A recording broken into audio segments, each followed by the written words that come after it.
isufuranka haweenka ama fiisitulaha waa dalool ka dhex samaysma qaybta hoose ee habdhisanka taranka iyo dhanka hore ee kaadi mareenka.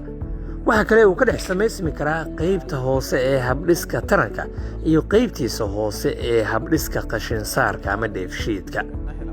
haddii uu fiisituluhu ka dhex samaysmo dhanka hore ee u dhaxaysa taranka iyo kaadi mareenka, wuxuu sababaa in uu bukaanku ceshan waayo kaadida oo ay si joogta isaga socoto.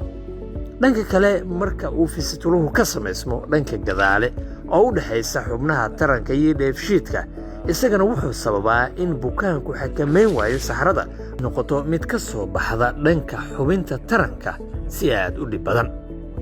fiisituluhu waa xanuun aad ugu baahsan dalal badan, gaar ahaan waddamada soo koraya oo ay aadka u hoosayso adeeg bixintooda caafimaad. waddamadaasi badankood waxay ku yaalaan qaaradda Afrika ama bariga Aasiya.